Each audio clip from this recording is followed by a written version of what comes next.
좁으셔야 돼요. 피하면서 주먹을 딱 잡고 바로 반대로 꽉 쓰는 겁니다. 피하면서 바깥으로 돌리면서 무비프레스 시청자 여러분, 그리스선 편집장입니다. 몇 년째 의식을 잃고 누워만 있는 남편, 소화 비만인 아들, 허구한 날 부딪히기만 하는 시어머니, 거기에 남편이 진 빚에 쫓겨가면서 하루 벌어 하루 먹고 사는 주인공 고수. 어느 날 고수는 고등학교 동창인 미연을 우연히 만나게 되는데요. 미연 역시 남편의 실수로 전 재산을 잃은 상태죠. 그래서 고수가 살고 있는 이 허름한 빌라로 이사를 오게 됩니다. 서로의 어려운 상황을 조금씩 알아가는 사이, 미연은 자신의 남편을 자살하게 만든 그 사람을 청부살인하려 한다는 것을 고수에게 말합니다. 그리고 자신이 갖고 있던 돈 4천만 원을 살인을 해준 사람에게 준다는 이야기를 듣고 형편이 어려운 고수는 그 일에 자원을 하게 되죠. 살인 기술이라곤 아무것도 모르는 고수, 원수를 죽여야 성이 풀리는 미연, 그리고 살해 위협을 당하고 있다는 걸 모르고 있는 회장 선재. 과연 이 세 명의 운명은 어떻게 될까요? 2021년 11월 11일에 개봉한 박남원 감독의 장편 데뷔작 죽이러 간다입니다. 나 죽이면 뭘 얻을 수 있는데? 2021년 오스틴 영화제 코미디 뱅가드 경쟁 부분 공식 초청작 죽이러 간다. 아나운서 출신 배우 오정현 주연, 최윤술, 최문경, 안하영 배우가 출연한 이 작품은 각자 팍팍한 삶을 살아가는 40대 여성들의 애환과 서로 물고 물리는 관계를 그린 블랙 코미디 영화입니다. 주로 독립영화, 다큐 등의 작업을 해온 박남원 감독의 데뷔작인데요. 과연 이번 영화 무비프레스의 스탠리 에디터님은 어떻게 보셨는지 무비 TMI 코너에서 내용 이어가겠습니다.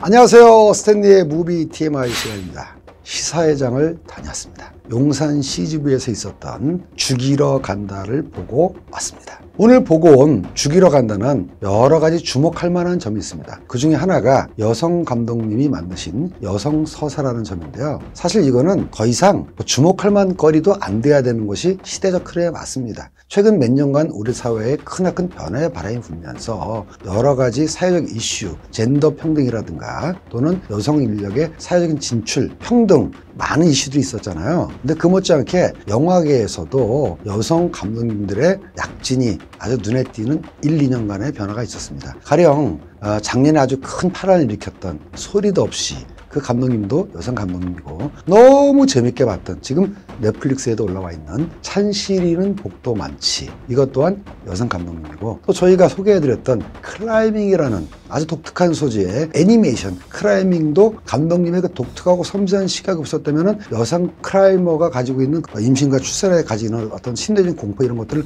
복합적으로 그려내는 그런 독특한 시각이 어려웠을 텐데, 요번에 죽이러 간다도 여러 가지 면에 있어서 생각할 거리가 많은 영화였습니다. 자, 구체적으로 그럼 제가 이 영화를 여러분이 관람하실 몇 가지 팁을 드리겠습니다. 첫 번째는 여성 중심의 서사라는 점입니다. 한마디로 이 영화에서 여성들은 남성들이 어지러 놓은 쓰레기를 처리하는 그런 여러 가지 그 애로사항, 그 남성들이 저질러 놓은 여러 가지 실수들, 오물들을 참 처리해야 되는 그런 곤란한 역경 속에서 분투하는 얘기를 블랙 유머 형식으로 다루고 있습니다. 한편으로는 아이를 길러야 되는, 이 가장으로서의 무게까지 지고 가야 되는 고단한 삶 속에서 끊임없이 더 나은 미래를 위해서 열심히 싸우는 그런 강인하고 위트도 있는 그런 여성상을 그려내고 있고요.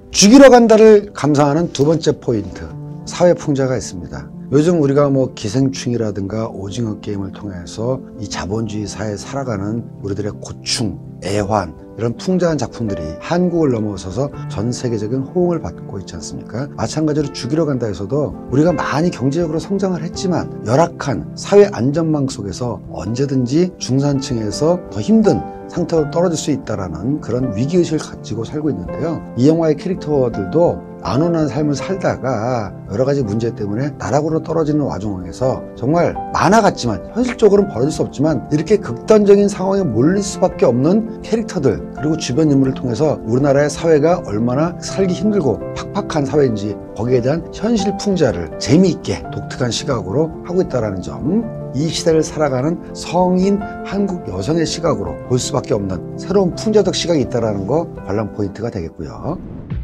자, 세 번째 영화를 감상하는 포인트는 블랙 코미디라는 겁니다. 블랙 코미디라는 것이 엎어지거나 넘어지면서 웃기는 슬랩스틱이라든가 말재주, 말장난으로 웃기는 개그가 아니라 아이러니한 상황 속에서 그 일을 할 수밖에 없는 그런 주인공 캐릭터를 통해서 웃픈 그런 현실을 묘사하는 건데요. 감독님의 말씀을 빌자면은 대한민국의 평범한 아줌마가 생계를 위해서 어쩔 수 없이 살인을 해야 되는 상황에 몰리는 그 역경을 그림으로써 정말 씁쓸하지만 공감할 수밖에 없는 그런 풍자 포인트를 걸쭉한 입담, 대사들로 그려내고 있다는 점에서 재미를 주고 있습니다. 이 부분은 이 영화의 또 하나의 관람 포인트인 아주 찰지고 생활적인 대사로도 연결이 되는데요. 그 시기를 겪어본, 가정을 꾸려보거나 육아를 해보거나 남편의 철없는 행동을 겪어본 이 주부의 입장이 아줌마가 아니라면 도저히 나올 수 없는 아주 생생하고 찰진 대사들이 생활을 그리는 장면에서도 묘사가 되고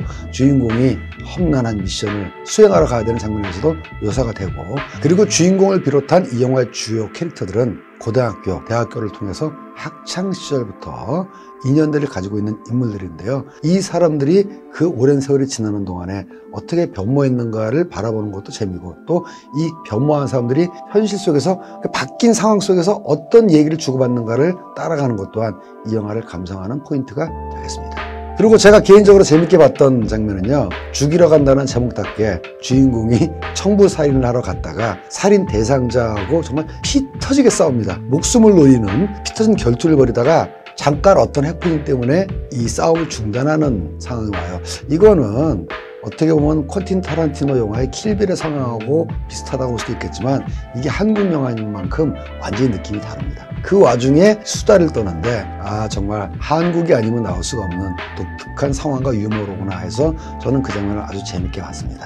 한국의 여성 영화 감독이 만든 재미있는 여성 서사이자 아이러니한 블랙 코미디 죽이러 간다 한번 보시는 것도 추천합니다. 자, 지금까지 스탠리의 무비 TMI를 봐주신 여러분 감사드리고요. 저는 다음에 더 재밌는 소식, 더 유익한 정보를 가지고 돌아오겠습니다. See you next movie!